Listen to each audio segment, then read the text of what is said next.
successful. I'm so getting Harry to have a look at this when he gets back. Yay, we're back. Okay. Cool. For the last leg now, for the last leg. Any more questions you want to ask me? Because you had a few questions written down, I believe. Yeah, I'll just load them up now. Sorry, we've got so in the flow. We have. That, yeah. I've actually not stuck to this at all, but that's great. I Yeah. really like that. How have other people responded to you as a van dweller? Have you had anyone? I'll just let you answer that. How have people responded? Like your friends, your family, or just random people? So friends and family, that like my family is strange in the sense that as long as I'm happy and okay, that they're fine with what I do, sort of thing. It's like, I'm living in a van now. It's great. It's affordable. I can live in it. They're like, yeah, awesome, well done. Good job, sort of thing. Like that's the thing. Like they're very much like, yeah, whatever you want to do, sort of thing. Like my grandmother, my mum, my dad, my brother. They're like, yeah, it's cool, man. Yeah, how is it? Is it nice? Yeah, it's really good. Yeah, I pay barely any rent. I can live comfortably. It's great. I don't have to work for ages. Ha ha ha. And they're like, I hate you. You've got so much freedom. Yeah, I do. Yeah. Do you think that causes tension between people and van dwellers generally? This sense of people not working as much, because that's something that. So yeah. Now we're back. Silly computer. Yeah, I'm so gonna send this wireless thing off. It's no good. It's no good. But yeah, Karl Marx. Karl Marx, yeah. So I don't know if you're familiar with much of his work, but he's most famous for his writings on socialism. The thing I was quite interested in relation to this is the things he's written about alienation and the alien effects of capitalism. Yeah. And one of the things that he thought would happen eventually is as kind of similar to what you're saying, as people would spend less time working, they'd have more time to focus on things like that they were good at. He called it self-realization, like building skills, things that he said it was very much the opposite to consumer capitalism. With consumer capitalism, you buy something and have instant gratification, but then it's a different kind of satisfaction to when you put lots of time into something and build up a skill. It doesn't instantly satisfy you. In fact, to begin with, it's really frustrating at times. Yeah. But with time, you can get better at that. And he felt that was something that was very inherently human, actually, and that if we worked less, we'd have more time to focus on things like that. Yeah, I think that's really true. Yeah, because I think being given that opportunity makes you realise if you're a lazy person, how lazy you really are. Or if you're a person with ideals and stuff, you can have the ability to go out and check them, sort of thing. Like it shows you more of yourself rather than just being this working cog in a machine. It shows you what you are. If you didn't have to do that sort of thing, you can choose. Then you have the ability to choose rather than being forced to live a certain way. Yeah. So it seems that it is like a freedom thing, isn't it? Yeah, it's a freedom thing. Yeah, what's the next question? Okay, I'm going to ask you another one. Yes, please. So,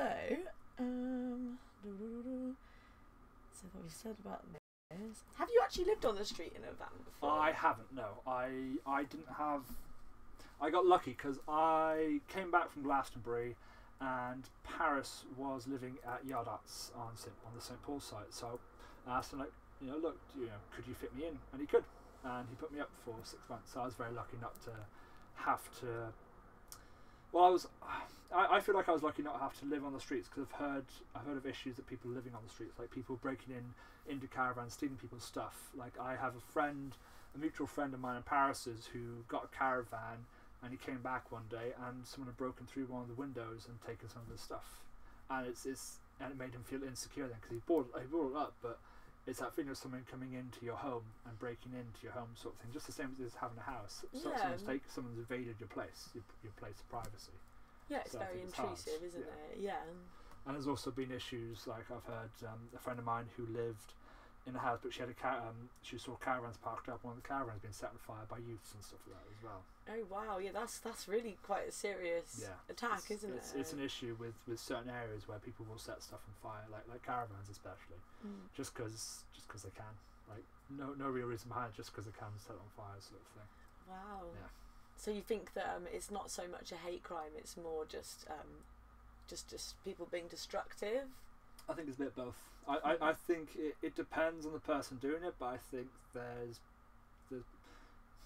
probably an ignorance, and there's probably something they might have been brought up with in their family, sort of thing, like that knowledge, and they go, oh yeah, this is the truth, sort of thing about all these people, and they just go out and do stuff, and there's just but yeah, I think there's definite. It's something that I feel lucky not having to experience so far is having the ability to be on a yard like this and feel safe, because I've never had an issue living on here. Like, I've always felt comfortable and secure here on a yard, sort of thing, which is nice. But yeah. Do you think if for some reason like yard arts could be no more, do you think that you would try and find another authorised place to be, to avoid those kind of experiences? I think if I could, I would try my best to find that, and failing that, I'd probably look at moving to another country. I'll probably just if I couldn't have a secure place to live the way I'm living now, I'll probably look at a place I'll probably look at Netherlands, because they've got such great social programs and such great ideas behind them. I'll probably I'm done with England now. Yep, time to move to another country, sort of thing, instead, and set up home somewhere else, sort of thing. There is actually quite a big van dwelling movement in rural parts of the Netherlands. I've heard, actually. I'd love to learn more about it. Actually, me too. It is really good. It is quite. That's the thing. It's although it's very big here in Britain with the housing crisis, it is actually quite a big thing all over Europe, really, isn't it? Yeah. There's Facebook pages with hundreds of thousands of people all around the world living the van life, sort of thing. It's not just solely in the UK. It's definitely everywhere, because I think a lot of people realise at the point going, I can be free. I can be free and going around doing stuff and travelling, sort of thing, which I think a lot of people recognise. But yeah, I think it's really interesting. Yeah. How about yourself? Would you live on the streets if you couldn't find a possibility of another secure yard? Well, I think actually, as a part of my research, I'm going to do it at some point. I think that it's important to see from every angle. I've got a lot of friends who are van dwellers on the street. I spend a lot of time with them. And but I think a lot of them park up in groups again. But then there's always this concern about too many people or bad apples kind of coming and kind of jeopardising that. Because actually, like you're saying earlier, for quite a long time there were, for example, with Greenbank, a lot of people living there. It was only because it kind of got out of hand. Exactly, because a few bad apples spoiled the whole barrel, sort of thing, and then it painted the whole people living there with a brush, which the council came along and right guys, you're all off.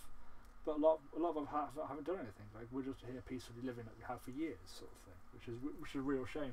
That's a real big issue, sort of thing. And I think that's the issue with it being so difficult to set up a yard, because I think the planning application is so difficult for creating new yards. That it is, it's almost impossible. Like you can be waiting years for it to go through to get a yard successfully up, sort of thing. I think it's approximately 93% of planning permission applications get rejected at first hearing. If you look on the Friends, Family and Travellers website, it actually advises that people have enough money to take it to court before even bothering to pay or apply. That's insane. And it's a bit of a grey area as well, especially with sites with a bit of a difference, like with the Shirehampton site, because it's simultaneously residential and commercial. It's that's one of the things that's been really difficult is it doesn't fit neatly into a box. Exactly, it's a bit of both, sort of thing. People are like, oh, we don't have to deal with this. We've not had this before. It's tough. Because it's people living in caravans, setting up businesses as well, and I guess that's something they haven't dealt with much in yards, sort of thing. It's much more just a caravan site, sort of thing. But yeah, it's really, really interesting though. Like 93%. 93%. Yeah, it's insane, isn't it? That's crazy. So effectively, what happened is in 1994 the state stopped providing sites, and there was a suggestion that would pave the way for people to have more ability to open up their own private sites, but we've of course seen it hasn't. It hasn't happened. Because then they're going like, no, you can't open up your own site. But we should be allowed to, because this should be our ability. No. And then I think there have even been people saying that people need to be in bricks and mortar with an actual outright refusal to provide sites as well, saying there's been a great deal of assimilation of traditional travellers into housing as a result, and so it's quite a strange situation where we've had a lot of people who've traditionally been nomadic being pushed into houses, and then at the same time lots of people being pushed out of houses as well. Because they can't afford it again. So it's quite an interesting phenomenon going on there. Interesting, just mix and amalgamation sort of thing going on. Well, do you have any more questions before we finish today? Because I think we're coming up to the point where we have to head off, aren't we? Yes, we are. Oh my gosh, yes, we are. Just a nice finishing question for us. As a van dweller in Bristol, what would you like to be seen done about the van dwelling situation that's been so prevalent all over the media? What do you think needs to be done, or do you think anything needs to be done? Do you think maybe? What do you think? I think there needs to be conversation with the people who live in houses who have the power to change things for the better, because they're looking at it from the outside. Because probably I think the majority of them, or nearly most of them, probably have never lived in a van during any part of their life, sort of thing. So they don't understand that it's a way of life rather than just because we can, sort of thing. It's something we're doing out of our own volition. And I think for Bristol especially, like, it needs to be talked about a lot more, because we have such a large community here, based here, living that way, sort of thing. And it feels like it's something that's just being pushed aside because people don't want to deal with it, that sort of thing. So I think it'd be great to have conversations, starting up more with people living in houses, living in vans, kind of talking to each other more and kind of understanding what's going on, and helping legal sites being opened up, and sites that can be looked after, and there are bad apples that do appear, that they can be dealt with, and they can be, and the site can be safe for people to live on, sort of thing. Because I think that's something I want to see, is more sites opening up everywhere for people to live this way comfortably and happily, sort of thing, rather than just being forced to move on to the next street, sort of thing. And how about you? What do you feel that needs to be done? Well, actually, that's I think that is actually going to be one of my conclusions. That's something that, having read a lot of literature and existing research, it seems to be the message kind of drilled in every time, is we need more places for people to be, so that it's not an inherently bad lifestyle. We need, because you're not in a secure place, sort of thing. I think that's a big thing as well, is being safe and secure. I'm just walk home, just going, I'm back home. Hey guys, how's it going? And just having that ability to feel safe. I think that's the most important thing. Living in a van. Definitely, yeah. Excellent. Thank you so much, Alex. Yeah, thank you for inviting me. I'd definitely be interested in doing more talks with you again. Yeah, definitely. Yeah, and I hope so as well. Excellent. Yeah. Hopefully other people can watch and contribute as well. Yeah, it's really an open great discussion. Everyone's invited. Yeah. So, ladies and gentlemen, and humanoids of all ages, thank you very much to Ree, and thank you very much to you for stopping by. Please leave a comment down below. Leave a like if you like this. If you have any questions, please leave it to us, and I can share it to Ree, and we can talk about it, sort of thing. I'm sure. Yeah, excellent. And we shall see you all on Monday, Thursday, 6:30 p.m. Thank you very much for stopping.